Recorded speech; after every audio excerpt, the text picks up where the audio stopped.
하나님의 말씀 요한복음 16장 25절로 33절 말씀입니다. 이것을 비유로 너희에게 일렀거니와 때가 이르면 다시는 비유로 너희에게 이르지 않고 아버지에 대한 것을 밝히 이르리라. 그날에 너희가 내 이름으로 구할 것이요 내가 너희를 위하여 아버지께 구하겠다는 말이 아니니 이는 너희가 나를 사랑하고 또 내가 하나님께로부터 온 줄을 믿었으므로 아버지께서 친히 너희를 사랑하시니라.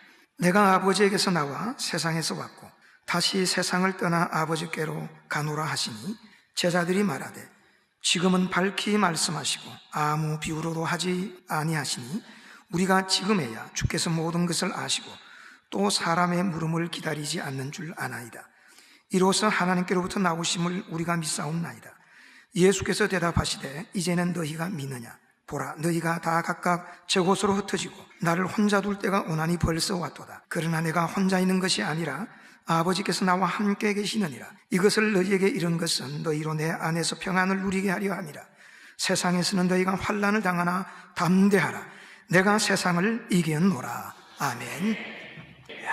옆에 한번 보시고 잘 오셨습니다. 인사 한번 합니다. 지금 베들레헴의 성도들 지금 저 보고 있지요. 할렐루야. 우리 베들레헴에서 지금 예배를 드리고 지금 저 외국에서 중동에서 미국에서 독일에서 필리핀에서 또 유학 나간 학생들 또 지금 예배를 드리고 있습니다. 항상 믿음으로 살려고 몸부림치는 우리 성도들 어디에 가든지 어디에 있든지 하나님이 지켜줄 줄로 믿습니다. 혹 병상에서 지금 예배를 드리는 분도 있을 겁니다.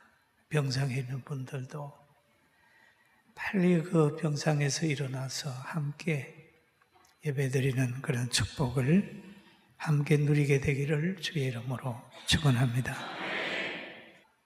예수님이 이 땅에 30년 동안 가정에서 계셨다가 공생애 3년 지나시고 마지막 하나님 앞에 제물되는 그런 길을 가셨습니다. 예루살렘에 올라가셨어요. 그럼 예루살렘에 올라가셔서 이제 십자가를 지기 전에 또 기도하시고 팔리기 전에 제자들에게 한 말이 있습니다. 그 말은 뭐냐 하면 때가 되면 많은 사람들이 나를 죽이면서도 그것이 하나님의 뜻이라고 생각하고 나를 죽이는 사람이 나타난다. 그런 얘기를 합니다. 그들이 그렇게 행동하는 것은 그들이 하나님도 모르고 예수님도 모르기 때문에 그런 일을 하게 된다. 그럴 때라도 제자된 너희들은 낙심하지 말고 하나님을 온전히 믿으라고 하는 그 말을 남기게 됐어요. 그래서 요한복음 16장 7절에 보니까 내가 떠나가는 것이 너희에게 유익이라. 내가 떠나가는 것이 너희에게 유익이라. 너희들은 내가 떠나는 거 가슴 아파하고 베드로 같은 사람은 주님 그런 일이 없기를 바라고 그렇게 했지만은 내가 떠나가는 것이 너희에게 유익이라. 유익이 되는 것은 바로 내가 떠나가면 보혜사 성령을 너희에게 보낸다. 그럼 이 보냄을 받은 보혜사 성령님이 너희에게 오시면 너희에게 죄에 대하여 의에 대하여 심판에 대하여 세상을 책망하신다. 그러니까 성령이 있으므로 너희들은 의가 뭐고 죄가 뭐고 심판이 뭔가를 분별하기 때문에 모든 것을 감당할 수 있다. 그렇게 예수님이 말씀을 하셨습니다. 그리고 성령이 오시면 권능이 임하게 되고 그 권능이 임하게 되면 예루살렘과 유대와 사마리아와 땅끝까지 이르러 내 증인이 된다고 하셨어요. 사랑하는 성도 여러분, 우리도 다 예수 그리스도를 믿고 정인된 반열에 선 것을 감사하고 영광을 하나님께 돌리게 되기를 바랍니다.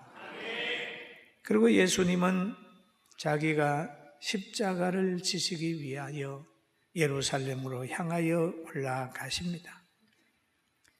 그러면서 요한복음 16장 16절에 보면 조금 있으면 너희가 나를 보지 못하겠고 또 조금 있으면 나를 보리라 그랬습니다. 그러시면서 너희는 곡하고 애통하겠으나 세상은 기뻐하리라. 너희는 근심하겠으나 너희 근심이 도리어 기쁨이 되리라 그랬어요. 그러면 예루살렘에 예수님이 올라가셔서 갈 때에 제자들은 애통하는 거예요. 또 십자가 지기 전에 예수님 재판하는 것 보고 억울하게 당하시는 것 보고 또 십자가 달리는 것 보고 애통하는 거예요. 그래서 여기에 너희는 곡하고 애통하겠으나 세상은 기뻐하리라.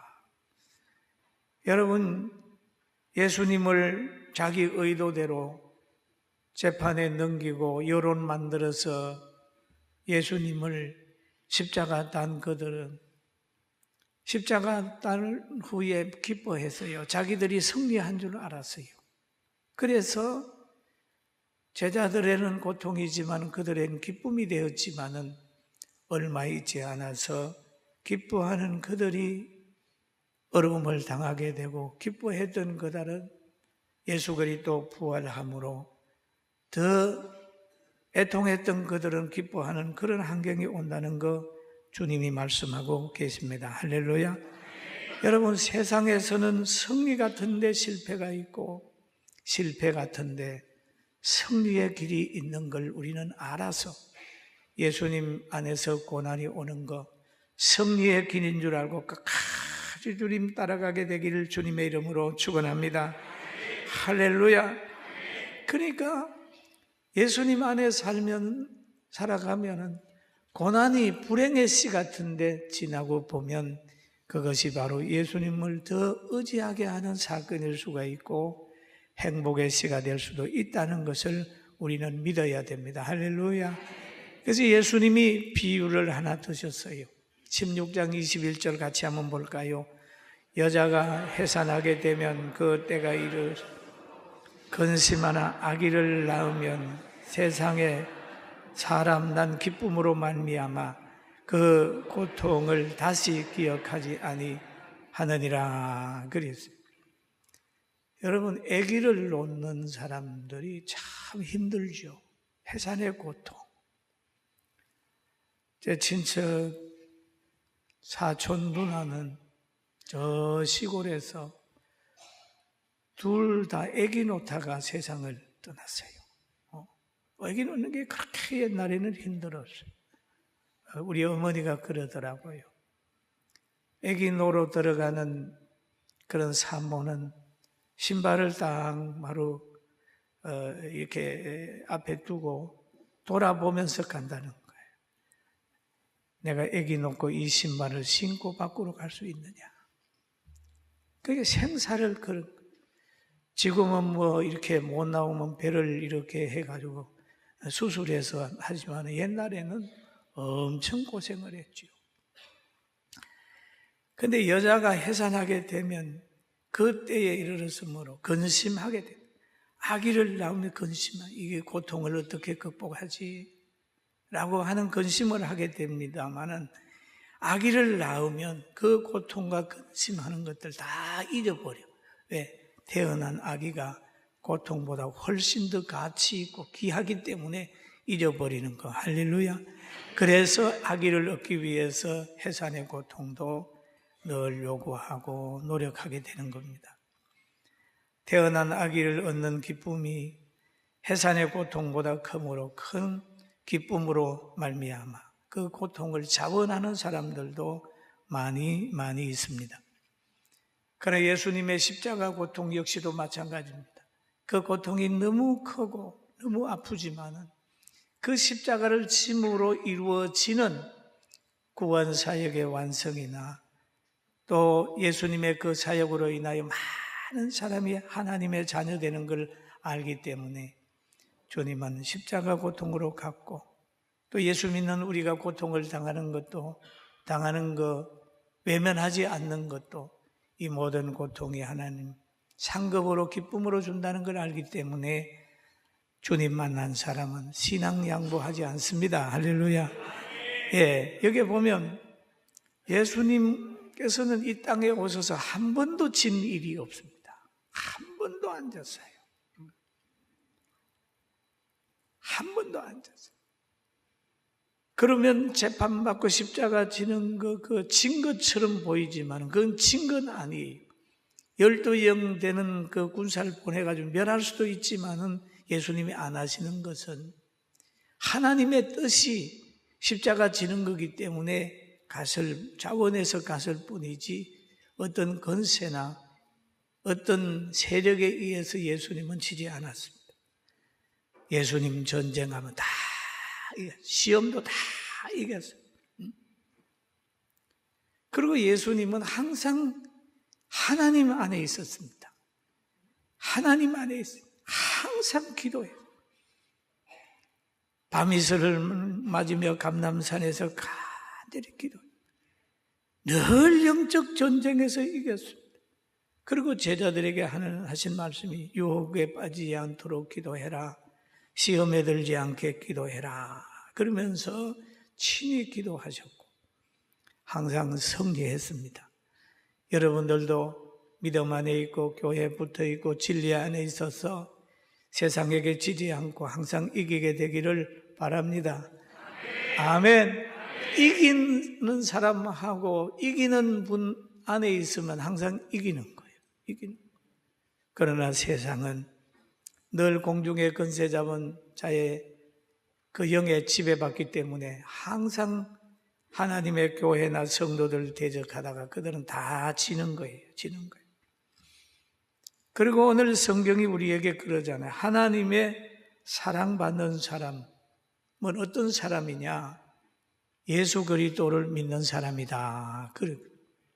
하나님이 세상을 이처럼 사랑하사 독생자를 주셨으니 그를 믿는 자마다 멸망치 않고 영생을 얻는다. 그런 말을 했죠. 너희가 나를 사랑하고 또 내가 하나님으로부터 온 줄 믿음으로 아버지께서 친히 너희를 사랑하심이라 라고 말씀하셨어요. 믿음으로, 온 줄 믿음으로 아버지께서 너희를 사랑하심이라 그렇게 말씀하죠. 그러면 아버지께로 온 줄로 믿고 독생성자를 믿는 믿음이 바로 뭐냐? 신분의 변화를 가져오는 믿음이다. 그렇게 봐요. 요한복음 1장 12절에 보니까 영접하는 자고 그 이름을 믿는 자들에게는 하나님의 자녀가 되는 권세를 주셨으니 라고 하는 거지요. 예수 영접하면 하나님의 자녀가 되는 거예요. 할렐루야. 하나님이 아버지가 되고 우리가 자녀가 되는 거 얼마나 멋있어요. 아버지하고 같이 다니는데요. 하나님의 자녀가 되는 권세를 가지게 되는 거예요. 믿으면 하나님의 사랑을 입는 자녀의 신분이 되는 거예요. 아버지께서 친히 너희를 사랑하심이라 라고 얘기를 합니다. 하나님이 사랑하면 누가 해할 수 있겠어요? 하나님이 사랑하는데 누가 해할 수 있겠어요? 아무도 해할 수가 없는 겁니다. 인간의 제일 행복은 뭐예요? 하나님의 사랑받는 거예요. 그 이상은 없어요.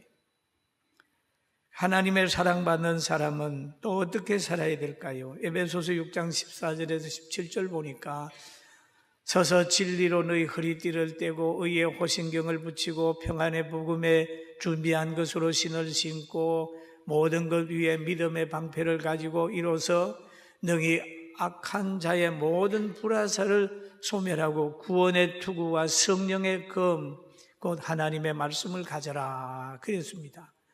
여러분 하나님의 말씀을 가지시길 주의 이름으로 축원합니다. 그리고 믿는 자는 혼자 있지 않습니다. 혼자 있지 않아요. 성경이 말하지요. 보라 너희가 각각 제 곳으로 흩어지고 나를 혼자 둘 때가 오나니 벌써 왔도다. 그러나 내가 혼자 있는 것이 아니라 아버지께서 나와 함께 계시느니라 그렇게 말씀을 하고 계십니다. 혼자 있을 때가 왔다. 여러분 그동안 아끼던 제자들, 동거하고 동식하고 동행했던 제자들이 예수님이 잡힘으로 인하여 다 떠나버렸습니다. 마지막까지 따라간 사람은 사도 요한 한 사람밖에 없었어요. 다 떠났어요.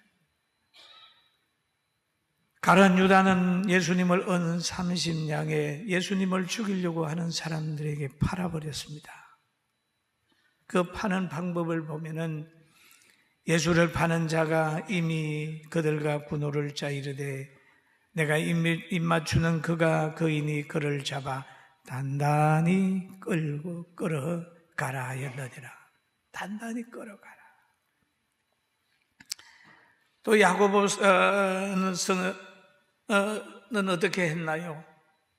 배옷 이불을 두르고 예수님을 따르다가 잡히게 되니까 그걸 벗어버리고 벗은 몸으로 도망간다. 그런 말씀이 있어요. 베드로는 어떻게 했나요? 예수님을 모른다고 3번씩이나 부인했어요. 혼자 있습니다. 혼자예요. 그렇다고 예수님이 혼자 있는 게 아니고 주님 말씀하시기를 나는 하나님과 아버지와 함께 있다 얘기를 했어요. 사랑하는 성도 여러분, 여러분은 어떻습니까? 자녀들을 다 키워서 출가시키고 설렁한 밤에 방에서 부부간에 계시다가 또 한 사람 먼저 떠나고 혼자 있을 때도 있죠. 그리고 사랑하는 사람이 떠나든지 친구가 떠나든지 사업에 실패를 했든지 자기하고 함께 해줄 사람이 없을 때 혼자라고 외로움을 느낄 때가 있습니까? 이럴 때라도 하나님이 나와 함께 한다는 사실을 알고 감사하며 기도하게 되길 주의 이름으로 축원합니다. 따라합시다. 나는 혼자가 아니다. 하나님이 나와 함께 하신다. 믿습니까? 과거에 제가 저 한양대학 부속병원에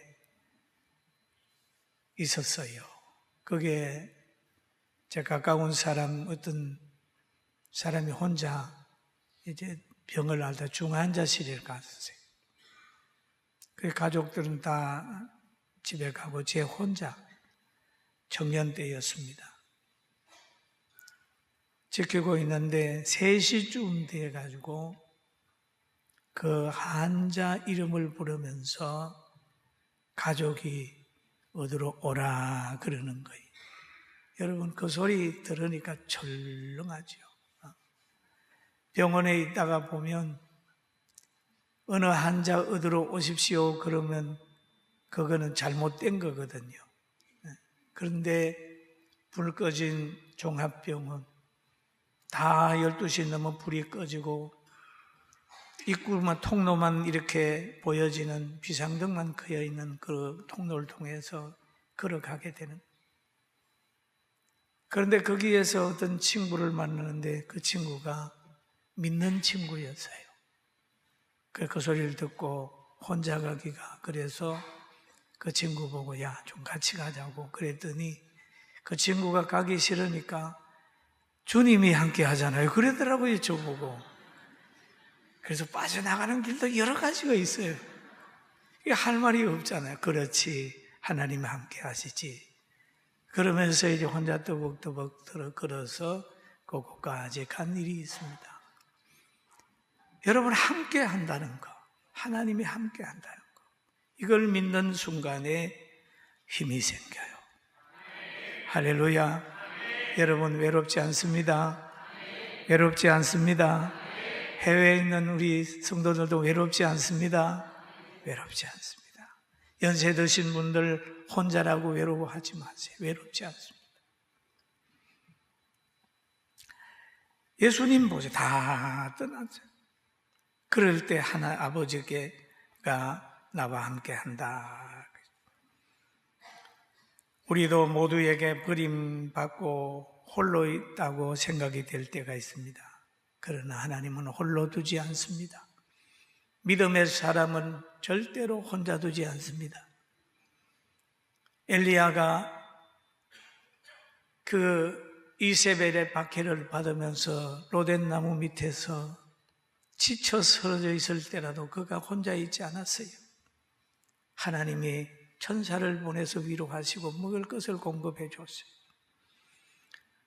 다니엘이 하나님의 영광을 위해서 늘 기도 생활했는데 악법을 만들어서 기도하는 사람 사자굴에 넣는다고 법을 만들어서 그 법을 지키지 않는다고 사자굴에 밀어넣습니다. 여러분, 다니엘이 혼자 있었습니까? 그 사자굴에도 하나님이 함께 하셔서 사자가 다니엘을 해하지 못하게 했어요. 할렐루야. 그랬습니다. 서대반이 복음 전하다가 돌에 맞아서 피투성이가 돼서 죽어가고 있지만은 하나님이 하늘문을 열어서 그를 위로하시고 보아주심으로 인하여 세상을 떠나면서도 환하게 웃으면서 그의 영혼이 하나님의 나라로 간 것입니다. 사랑하는 성도 여러분, 우리는 혼자가 아닙니다. 어떤 환경 속에서라도 우리는 좌절할 수가 없습니다. 하나님의 하시는 일을 하나님이 함께 한다는 것을 잃어버리는 순간 여러분은 외로워질 겁니다. 하나님이 함께 한다는 것을 잃어버리는 순간에 두려움의 환경의 지배를 받게 될 겁니다. 하나님이 함께 한다는 것을 잊어버리면 분노하게 되고 서운함을 얘기할 겁니다. 혼자 있게 하는 것은 기도하는 기간을 주기 위해서고 또 서운하게 하는 것은 사람은 이 땅에서 온전히 믿을 수 없다고 하는 걸 보여주는 거기 때문에 하나님을 더 의지하고 감사하기를 주님의 이름으로 축원합니다. 할렐루야. 저는 이제 40년 개척해서 40년 우리 교회 지났잖아요.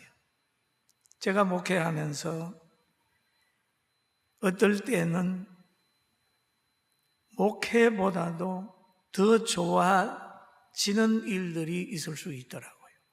그럴 때마다 그걸 아니지, 내가 목사인데 교회보다 더 좋아지는 게 있으면 안 되지. 성도들보다 더 좋아지는 게 있으면 안 되지. 하나님보다 더 좋아지는 일이 있으면 안 되지. 그래가지고 이렇게 했는데 이것도 제가 지금 가서 때려보니까 성령의 감동이었어요. 할렐루야. 여러분들도 사람보다 돈이 더 좋아지거든 여러분 회개하고 사람을 더 좋아져요. 사람보다 하나님보다 사람이 더 좋아지면 그때부터는 시험의 시작이라는 것도 알고 또 여러분 아내보다 다른 여인이 더 좋아지거든 이게 불륜의 시작인 줄 알고 절제해야 됩니다. 끊어야 됩니다. 할렐루야. 원고도 없는 얘기를 제가 하고 있어요. 남자들만 한번 해봐요. 아내보다 소리가 작네. 아내보다 다른 여인이 좋아지면 안 된다. 여기서 끊어. 또 여자들에게 그러잖아요. 자기 남편보다 다른 남자가 멋있어지면 그 불륜의 시작이 끊어. 저는 한때 누가 운동하자 그래서 어떤 운동을 해보니 진짜 재미있더라고요. 너무 재미있어서 아니지. 목회가 재미있어야 되는데 이게 뭐야? 그리고 중단을 했어요. 재미없을 때까지 있다가 다시. 지금도 마찬가지입니다. 다시 시작. 사람이 사랑할 게 있고 사랑하지 말아야 될 게 있습니다. 이렇게 성령의 감동으로 우리 함께 자기 본수를 잘 지켜가게 되길 바랍니다. 우리 성도들 속에 입에서 나는 외로워 소리 나오면 안 돼. 나는 두려워 그래도 아니죠. 나는 서운해 그것도 없어요. 다 그래. 왜 주님이 함께하고 주님이 담력을 주니까 모든 걸 할 수 있어. 믿음을 가지고 나아가는 여러분과 제가 되기를 주님의 이름으로 축원합니다. 그런데 오늘 성경 본문에 보니 그러잖아요. 예수 안에 있는 자는 세상을 이긴다. 우리가 지금 주께서 모든 것을 아시고 또 사람의 물음을 기다리시지 않는 줄 아나이다. 이로써 하나님께로부터 나오심은 우리가 믿사옵나이다. 그런 말을 하지요. 예수님의 교훈의 목적은 뭐냐? 16장 33절 같이 한번 볼까요? 이것을 너희에게 이르는 것은 너희로 내 안에서 평안을 누리게 하려 함이라. 그리고 이것을 너희에게 이루면 너희에게 평안을 누리게 하려 함이라. 오늘 말씀을 들으면서 여러분의 가정에, 여러분의 심령에 평안이 있기를 주님의 이름으로 축원합니다. 하나님의 성령의 역사로 살아가고 감동을 받으면 그 마음에 주님의 마음이 생기는 거예요. 주님의 마음은 성립케 하시는 하나님을 생각함으로 현실과 고통에 마음이 좌우되지 않는 거예요. 현실이 이러니까 이렇게 가고 이렇게 가는 게 아니라 다 주님의 마음이 생기는 거예요. 사람 편에서 보면 아픔인데 하나님의 편에서 보면 기쁨이고 감사의 조건이 있을 수 있어요. 그리고 22절에도 보면은 지금 너희가 근심하나 내가 다시 너희를 보리니 너희 마음이 기쁠 것이요 너희 기쁨을 빼앗을 자가 없으리라. 하나님이 주는 기쁨은 빼앗을 사람이 없다는 거예요. 세상에서 오는 기쁨은 다 뺏겨요. 영원하지 않아요. 그거는 풀에 핀 하나의 꽃처럼 잠시 있다가 없어지는 거예요. 기쁨, 세상의 기쁨은 잠시 있다가 없어져요. 세상에서 아름다움 여러분 몇 년이나 가겠습니까? 그 멋 얼마나 가겠어요? 건세는 얼마나 가겠어요? 얼마 못 가요. 얼마 못 가요. 나라가 강대국이 됐다. 2000년을 가겠어요? 1000년을 가겠어요? 다 세상의 모든 것들은 무너지지만은 하나님의 교회는 영원합니다. 할렐루야. 믿습니까? 2000년 동안 박해를 받아도 지금 십자가는 계속 늘어나고 있어요. 그 마지막 십자가 예수님이 졌을 때 저 예수님 없애면은 뭐 믿는 사람 없겠지 생각했겠지만은 그 돌아가신 후에 보세요. 성령이 임하게 되고 막 전 세계 박. 여러분 무너지는 세력에 무너지는 곳에 속하지 말고 안 무너지는 하나님의 말씀에 속하고 하나님 편에 속해서 모든 환경을 이기는 능력을 가지게 되시길 바랍니다. 할렐루야.